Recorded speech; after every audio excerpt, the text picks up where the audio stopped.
روانی شدن عجیب و غیر قابل باوره. دختر خانم هنگامه سارا سرور در کشور کانادا، جدا شدن سارا سرور از نامزد ترکش و دوری سارا سرور برای همیشه از هنر موسیقی. اما به چی دلیل؟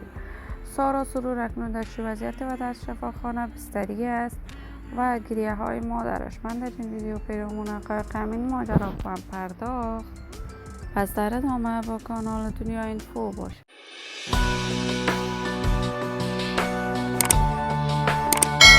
سلام و سلامتی مثال تک تک شما دوزاران نهایت ترجمند کانال دنیا اینفو. شما رو خوش آمدید میگم به یکی دیگر از ویدیوهای جذاب و دیدنی این کانال.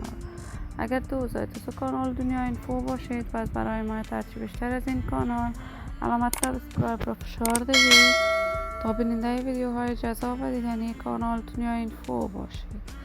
سارا سرور دختر خانم هنگامه یکی از دختر خانمان با استعداد، موفق و با استعداد است. در میان مردم افغانستان شهرت و محبوبیت خاصی دارد. سارا سرور دختر هنگامه و وی سرور می باشد.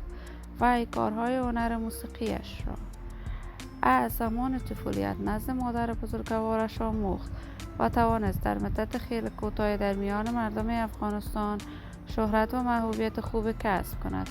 علاقمندان و دوستداران خاص و خوب خودش را دارد. هنر موسیقیش را از مادر و پدرش آموخت. چندین آهنگ دوگانه‌ای با مادرش تاکنون سروده است.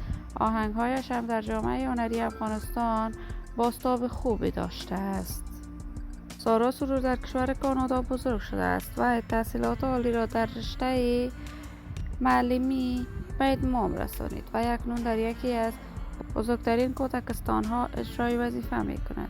مدت دیر می شود سارا سرور دیگر به کارهای هنر موسیقیش نپرداخته است.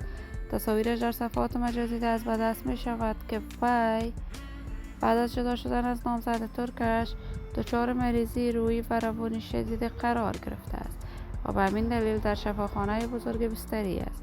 ما آرزوی شفایاب شدن هرچه عاجل برای این دختر خانم هنرمند از بارگاه عزت الله ازال تمنا داریم. عزیزان ارجمند کانال دنیا اینفو، شما هم نظریاتتان را در بخش کامنت با من شریک بسازید. این ویدیو را با علاقه‌مندان و دوستان سارا سرور به اشتراک بگذارید. اگر دوست کانال دنیا اینفو باشید پس برای ما ترچی بیشتر از این کانال علامت سابسکرایب را فشار دهید تا ویدیوهای دیگر کانال من را از دست ندهید. تا درود دیگر، بدرود.